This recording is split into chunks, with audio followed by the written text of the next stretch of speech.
The Song of Solomon, chapter 2, and we're going to focus on verse 15. But before we get that, I want you to hear this. And I'm going to give you the theme in just a moment. I'm going to give you a heads up. This may be a two-part message here because I do not plan on holding you long at all. But I do want to give you what the Lord has given me. And if we run out of time, then we'll pick this up next week. Amen. The Apostle Paul made one single statement that seems to appear in many of the epistles he wrote, from the church in Rome to the church in Thessalonica. Things and situations may have differed, but this one statement remained the same. Its purpose was to serve as a constant reminder unto all believers who would read and repeat it. What is that statement?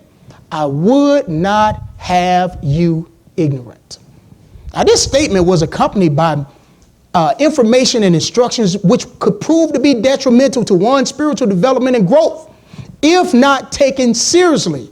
You see, here's what the professor, he and I, we were talking. He doesn't understand how he taught me this here. The word ignorant is not necessarily what you mean, what you think it means. The word ignorant, root word is ignore. And A-N-T means one who. So the word ignorant as a whole means one who ignores. Paul is saying, I don't want you to be one who ignores what I'm about to say here. Because there are a lot of us that we go through life and we know certain things, but we choose to ignore the knowledge that we have. You know certain things will tick off your spouse, but you ignore that and say it anyway. You ignore that and do it anyway. So I want to talk to you with this understanding and give you our thought or theme. Don't ignore the little foxes. Don't ignore the little foxes. Now we gather this thought from the book of the Songs of Solomon, or the Song of Songs, and it reads, take us the little foxes, or the little foxes that spoil the vines, for our vines have tender grapes. Now, the Song of Solomon is a fascinating love story which contains many intriguing aspects and pictures of a young couple's love and adoration for one another. One is of a beautiful vineyard depicted in early spring. Verse 11 speaks of winter passing and the rain has ceased. Verse 12 says, showing the blooming of flowers, the beautiful singing of birds. And it's so peaceful and so quiet that it says you can hear the sound of a turtle. Man, now that's some peace, mother. It's so quiet you can hear a turtle. Man, you ever looked or longed for that type of peace in your relationship? Long for that type of peace in your home? Well, it's so quiet. And I'm not talking about you quiet because no one is talking. Because you can still be speaking without saying anything, amen? Someone makes you upset and you stomp off. I didn't say anything. Yes, you did. The way that you stomped off let me know you did not agree with what I said. But it is so peaceful here that you could hear the sound of a turtle. Now, verse 13 tells of delightful looking fig trees, budding with mouth-watering figs, hanging from its branches. But notice the term that he used to describe the grapes in the vineyard, which gave a delicious fragrance. The word he used was tender. Now, this seems like an odd word to use, seeing that everything else in the vineyard has matured and is producing in its season. But the grapes are viewed as tender. The word tender means sensitive to the touch. It's sensitive to injury or insult. It's demanding of careful and sensitive handling.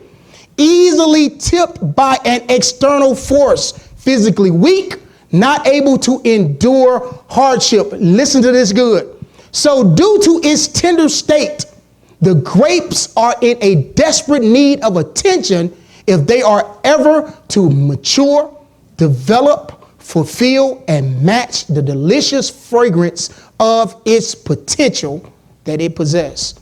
I had a chance to be a pretty good ball player. I had a chance to be pretty good. People that would see me play, mother, they will see or they would sense the fragrance of my potential. They would see me and go, man, Why is it that you never tried out? They thought I should just walk on to the Grizzlies when they first got here. But there was a reason behind me not matching the fragrance of my potential. And I'm going to show you what happened based upon verse 14. Verse 14 gives a description of one with a countenance and voice to be admired as a dove. He is positioned in a lofty place among the clefts and the rocks and on the stairs. This elevation gives him the sideline needed in order to identify the threat of verse 15. However, if this position of elevation is not utilized to A, first identify, B, to neutralize the seen threat, then you would have the same outcome as I did as a potential basketball player. I did not give the proper attention to the tender areas of my basketball game. I did not give proper attention to the tender areas of my personality. I had a bad habit, and Jeremy, he would laugh at it right now. I had a bad habit that if someone said something negative to me in the midst of a team sport, I would begin to go into one-on-one mode. And I wanted to prove to you that you could not hold me, that you could not guard me. And I don't care if our team lost, at least I got 30. My man, your man shut you down, but they know they cannot stop me. And they are shaking my hand after the game, mama, and saying, great job, but we still lost. LeBron had a great game, game one, where J.R. Smith did some stuff that I can't even explain. But LeBron had a game that was so outstanding. Steph Curry even said, man, that was just a classic LeBron James game. It's like across the board, his numbers like 40-some points. I don't know how many rebounds, how many assists, but they still lost. My mindset was, just as long as I had a good game, I don't have to worry about my personality. I don't have to worry about any of that, but I will cost my team the game. My thing is, when we start looking at the tender areas in our lives, when we start looking at the things that we know we are having difficulties with, God has placed us like the man in the lofty position to see what's going on in you. No one knows you like you. Oh, you look good now, man. Come on, you can trick me, man. Come on, I come over to your house. I've told you this before. I get over there. You got the Bible on the table, candles around it, Children sit down to eat. You say they just dig in. No. We say our grace. The children like, when did we start that? Right? You can trick me, right? But no one knows you like you. How do you deal with? How do you view? How do you handle the threats of your own life? That not are outside the church or out in, some wicked. I'm talking about within you. What is it about you that's stopping you from moving forward? What is it about you that's stopping you from being successful? Have you dealt with you being lazy? When I was a kid, I was 8 years old. I would see my father, and I've said this here before. My dad was my daddy. I never disrespected him whatsoever, but my dad was not in my life as a kid. The only reason I know that he was there at least 8 times is because there are 8 of us. That's how I know that he was there. But my father was never there. And the few times that I did see him, mother, he never, ever worked. I realized at the age of 8 that I had the same tendencies of my father. I didn't want to work at all. I was saying, man, I can't wait to get grown so I can just get out and just hang in the streets. But the Lord dealt with me at the age of 8, and I prayed and I asked God to give me a spirit to work. My wife would tell you, I don't mind working at all. I'll get up at 4 in the morning after going to bed at 12 midnight just to get out and hit it. Why? God has blessed me that. But how did he do that? Because, mother, I identified the tender areas in my life. Some of us, we know that we have a bad attitude. What are you doing about that? You know you can't take people correcting you. What are you doing about that? You know that you'll fly off the handle at the drop of a hat. What are you doing about that? I came to make you think today. How are you handling the tender areas in your life? Back to my basketball game. The worst thing in the world was to see Allen Iverson go pro. Because now here's a point guard, a guy in my position, just shooting. Man, I was a machine gun, costing my team the game. What are you costing your family because you're not dealing with the tender areas in your life? Some of us are horrible grandparents because you never dealt with, when you were younger, the things that were tender in your life. My father-in-law, the late Bishop Philemon Turner Sr., used to say it like this here: you need to deal with what's in you while you're young. Because when you are young, you have enough control, you have the mental capacity to hide some of that stuff. But as you get older, and you become Sophia on the Golden Girls, and you say the first thing that crossed your mind, why is Sophia like that? She's simply doing what she was doing when she was younger, but she had it under control. You ever seen some older people that are just flat out mean? They didn't start off oh man, she got old, she just got mean. No, she was mean when she was younger. She just knew how to hide it. How are you dealing with those things that are tender in your life? As I said, I could easily identify it, but I did not move on to step B, which is to neutralize the threat. Whatever those tender areas are, look what verse 15 says.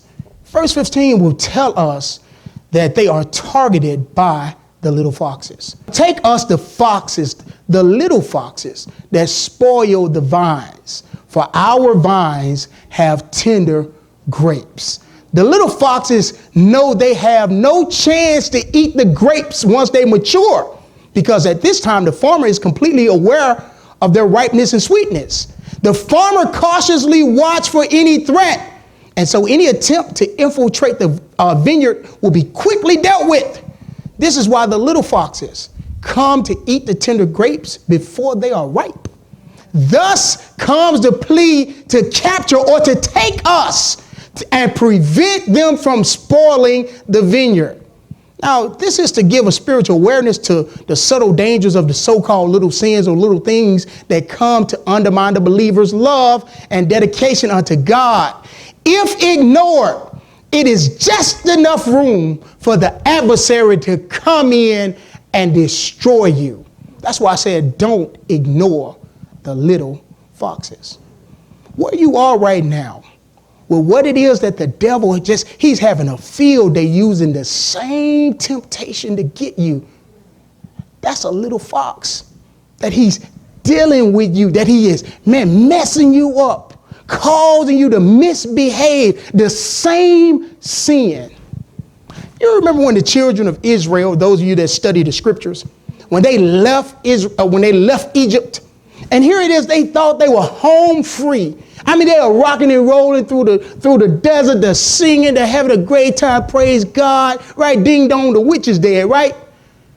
But they look up, and behind them, here comes the same Pharaoh that they thought they had left back in Egypt. As they are trying to go forth to their destiny, the place where God promised them, the same enemy they thought that they had gotten rid of is in hot pursuit after them. What is that saying to us on today? At one point in your life, you're going to have to stop and deal with your Pharaoh. What is it that the devil is always on your heels concerning? I'm talking to you today. What is it that he is always trying to get you and bring you back under bondage unto? That's the little fox that he's using. And if you don't stop and deal with it, my friend, it is going to be something that not only get to you, but it's going to overtake you and spoil the vine. Amen? So don't ignore the little foxes. What are those little foxes? Let's identify those little things. The little things that we overlook. We mark them as harmless and nothing to be rattled about. I mean, the little lessons, right, we should have learned while trying to accomplish big things. But due to our choices to ignore the little things, we are unable to maintain the big things that we have worked so hard to obtain. How many men of prominence, women of prominence have we seen that worked so hard to get all the way up the ladder of CEO just to lose it because they did not deal with the little thing called sexual harassment? They did not deal with the little thing of just respecting people. Working so hard to get to this place, but never mastered the little lessons. What are the little lessons that God is trying to teach you? What are the things that God is trying to show you? What are the things that God has been trying his best to try to get you to understand and to master? Because if you do not master those things, my friend, they are going to come back to bite you. You're thinking just because you sweep it under the rug,